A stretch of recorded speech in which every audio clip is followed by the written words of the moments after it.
ओ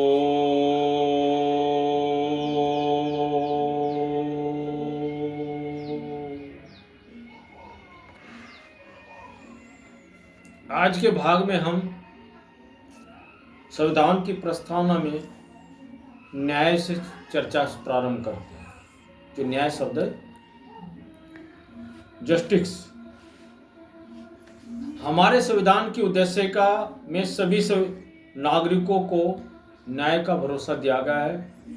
यानी संविधान चाहे गरीब है या अमीर है, राजा रंक है या कोई भी, सबके लिए संविधान बराबर समानता की जो चर्चा की गई है और सबको न्याय का भरोसा दिलाया गया है, ऐसी चर्चा की गई है। यानी इस तरह से हमारे यहाँ न्याय की चर्चा की गई है। न्याय की अगर हम चर्चा करते हैं तो न्याय का हमारा 3 प्रकार का होता चर्चा है। सामाजिक न्याय, यानी प्रत्येक व्यक्ति को अनुच्छेद 15 के अंतर्गत जितने भी आपके सार्वजनिक स्थान होंगे, पूजा स्थल या अन्य जो भी कुछ होगा, पूजा स्थल है, अस्पताल है या आपके कहीं घूमने का स्थान है, उन सब पर किसी को कोई रोक टोक नहीं होगी। सब व्यक्ति उसमें जा सकते हैं, आ सकते हैं। ये आपका सामाजिक न्याय की चर्चा की है। आर्थिक न्याय की दृष्टि से हमें बताया गया है कि समाज के अंदर जो भी आपकी प्राकृतिक संसाधन है, उन पर प्रत्येक व्यक्ति का अधिकार होगा और अनुच्छेद 39 के अंतर्गत यानी गरीबी और अमीरी के बीच का बड़ा अंतर न रहे, ये बताया गया। इस तरह की व्यवस्था की गई है। तीसरा आता राजनीतिक न्याय। राजनीतिक न्याय के अंतर्गत प्रत्येक व्यक्ति, कोई भी व्यक्ति है, किसी धर्म का है, जाति का है, संप्रदाय का है, क्षेत्र का है, उसके साथ कोई भी भेदभाव नहीं किया जाएगा।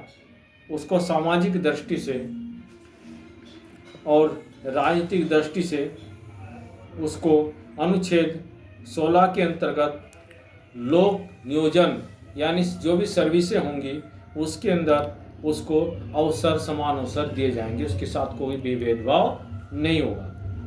अगला शब्द आता है स्वतंत्रता।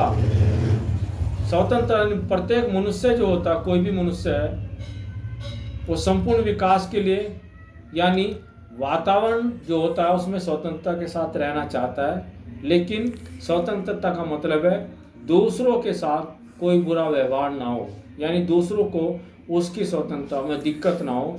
जितनी स्वतंत्रताएं प्रत्येक व्यक्ति के लिए उपलब्ध हैं, यानी व्यक्तिगत जीवन के लिए वो स्वतंत्रता का अधिकार दिया गया। उसके बाद आपका जो स्वतंत्रता का अधिकार है वो अनुच्छेद 14 से लेकर 18 तक बताया गया। उसके बाद समता यानी समानता का जो अधिकार है, इक्वलिटी का, ये आपका 19 से लेकर 22 तक के अनुच्छेद में सारा वर्णन दिया गया। किस प्रकार से भारत के अंदर प्रत्येक व्यक्ति के अंदर समानता का अधिकार होगा। और इन सब को जोड़ने के लिए बंधुत्व शब्द का प्रयोग किया गया है। यानी चाहे सामाजिक न्याय हो, आर्थिक न्याय हो या आपका राजनीतिक न्याय हो, इन सब को एक साथ जोड़ने का जो कार्य करती है वो बंधुत्व करती है।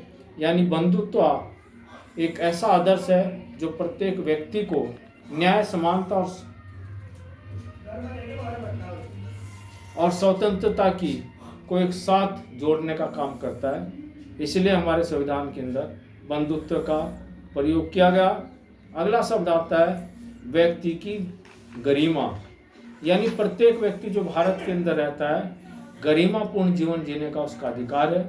उसके अंदर जो बिंदु दिए गए हैं कि कोई भी व्यक्ति जो भारत के अंदर रहता है, वो व्यक्ति को अधिकार है कि कोई भी व्यक्ति उसको तब तक अपराधी घोषित नहीं कर सकते जब तक कोर्ट ना कहे, हथकड़ी नहीं लगा सकते, किसी व्यक्ति को बिन बताए हम सता नहीं सकते, हम किसी का शोषण नहीं कर सकते हैं। यानी ये सब चीज़ें आपके इसके अंदर बोलने की स्वतंत्रता का अधिकार है, मीडिया की स्वतंत्रता का अधिकार है, व्यक्ति को अपराधी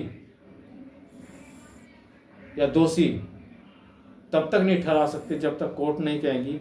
ये सारी चीज़ें इसके अंदर दी गई हैं। यानी इस प्रकार से भारत के संविधान के अंदर प्रत्येक व्यक्ति को गरिमापूर्ण जीवन जीने का एक अधिकार दिया गया है।